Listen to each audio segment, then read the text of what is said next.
Hey Buford, the top came off. No shit. Anyways guys, as you can see, we are in the chest cavity of this AC440. We performed a little bit of a open heart surgery. Let's plug him and see if he's ripe. And we're ready to put the engine in. And you guys probably have an idea what the engine is. Maybe you don't. If you don't watch the YouTube shorts, then you wouldn't know. But plans have changed, and let's go over to the engine and let's talk about it. Well, here's the new engine that we're putting in there. This is a Reman 3208 Cat non-turboed. We pulled this out of one of those cat grader things, and that was in the YouTube shorts. Go check it out if you haven't. And here's the 555 Cummins. And they're very similar, they're very cool, but I think this is a pretty good engine. It's a Reman by Cat itself, so that's good. I don't know the horsepower, I don't know the torque. It doesn't have the serial number, engine serial number is not on the engine. It was on the machine, and I looked at it and I didn't take a picture because I thought the engine would have it too, but it didn't. So I don't know how much horsepower and torque it has. We'll find out when we pull something. Plans changed. That Detroit has a messed up, what's it called, push rod, and so we don't know if it's got any more damage in the engine, like the cam or anything, so we haven't really torn into that. There's only one Detroit mechanic that we know, and we haven't taken it to him yet, so it would be nice to put that in there, but this is going to be way easier to put in there, not much change, and a lot of the stuff from this engine, we just put it right on here, so this is going to be a good deal. We got it for free, which is awesome. And yeah, it's going to be a good runner. It's fine for that tractor. It doesn't need to be a Detroit. So yeah, with that, I'm sure you guys are probably bored of me talking about these engines. You want to see some action. Blah, blah, blah, blah, blah. So let's rewind the footage, cue the music, and let's hit the video.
Alright, so Al, what's your reaction to the AC440 being restored? I like the fact that my reaction is we did a fantastic job. Yeah, we could have done a little better job on the prep, but I think the paint came out good. The white and the orange look really good. So I like that. So my reaction to the AC440 being restored is kind of like, you know, it's impressive. Like in the video, the time lapse goes so fast, but for us that was months, right? So we saw it going through the stages, and I feel like it was awesome, right? And the more you go, the more you forget about how it looked when you got it. Like I can't even remember what it looked like when we first bought the tractor, but when I look at pictures, I'm like, damn, that thing looks sad. It was like really decrepit looking. So I'm really happy. Like it looks so happy now that it's painted. It's got new tires. It's got a new fresh of life. So it feels really cool. I think it looks good. From where it started and where it is now, it's a big transformation. What is your reaction to the paint color? Any thoughts on it? What did you paint it with? I used a real good paint for the white. It was very expensive. The red, I just went to Tractor Supply and got the red. My reaction to the paint is, it's nice. I wish we could have got better orange. Like the white is really good. That's the polyurethane, shouldn't fade, really nice white. I'm in love with the white. Honestly, Mike had this idea that we paint the tractor like a big bud instead of a Steiger. Like instead of this orange color, we paint it like a big bud. And I would like it. I'll be honest, if this thing was painted like a big bud, it looked like a Series 1. And I would like to do that someday. But the orange really pops out. When we painted the orange, I really didn't like it. I was really unimpressed. But now that it's got the white on there, it looks really nice. Okay, what is your reaction to the paint? I mean, I think it's good. We could have done a little bit better job of prepping it, but it looks good. So, what is your favorite thing about this tractor specifically? I like that Douglas Steiger made these tractors in the Steiger for AC440, and I like the fact that AC440 became such a good tractor, just like the Bearcat one. My favorite thing about the tractor, probably the nose cone, I think. I like the Bearcat ones. You know, this is obviously a Bearcat one through and through. Just the difference is the grill and the nose cone. And I do like the nose cone being straight. This thing, to me, like if you painted it green, I've seen pictures of them, they look like a Cougar Series 1.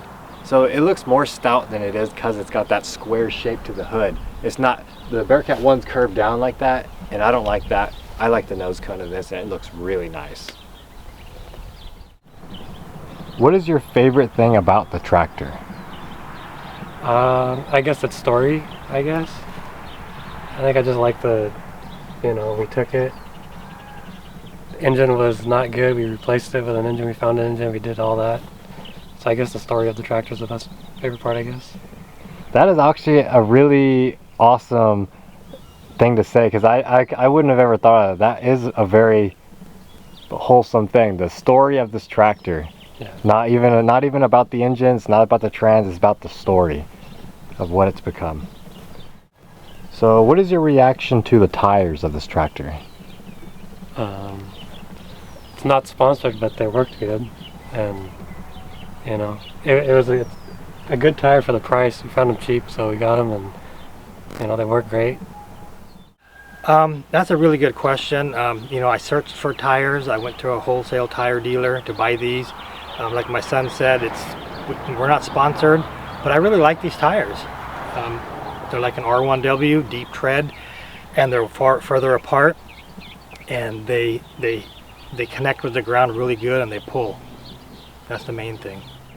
My reaction to the tires is it's a really, really okay, you know.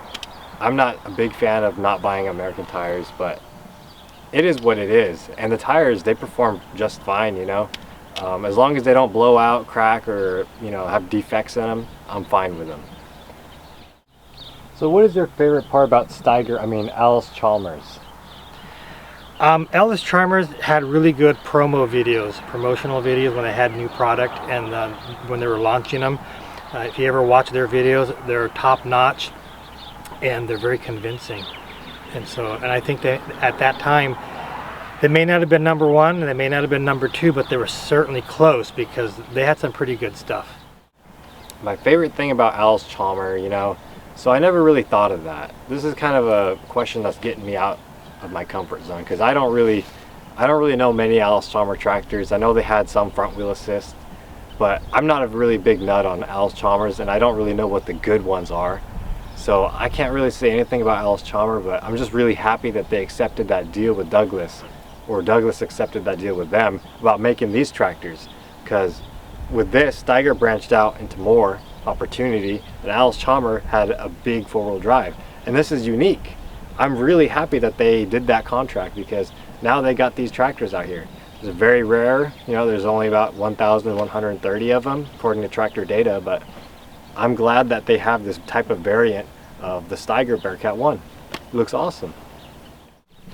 What is your favorite part about Allis Chalmers tractors? I mean, granted, this is not Allis Chalmers, it's Steiger, so I don't really have any thoughts on the Allis Chalmers. I think this Bearcat is good. Yeah. That's a good response. Alright guys, now we've made it to the end of the video.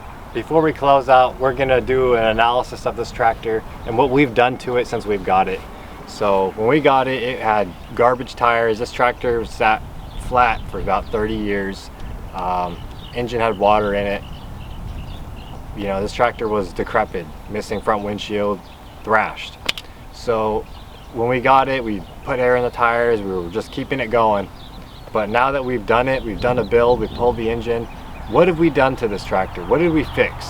So what did we do? Well, the first thing we did is we had the radiator rebuilt. The radiator was shot. It needed a complete rebuild. It's a brand new core. They put the same tanks on it, but it's a brand new spanking new core.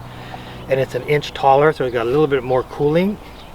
The next thing we did is put a new alternator and starter in it. It was a 24 volt since it was out of a construction piece of equipment, the engine, the 3208. So I had to replace the starter and alternator. That was pretty pricey. The next thing I did is I got a whole new clutch assembly, pressure plate, the double disc clutches, the throwout bearing, the brake, the clutch brake, everything, the whole from the inside the transmission, everything. The clutch assembly is replaced. We also replaced the steering cylinder, not the steering orbital. The steering orbital. We replaced that, brand spanking new, and put brand new hoses on it. On the steering cylinder, there was a piece missing for one of the rams.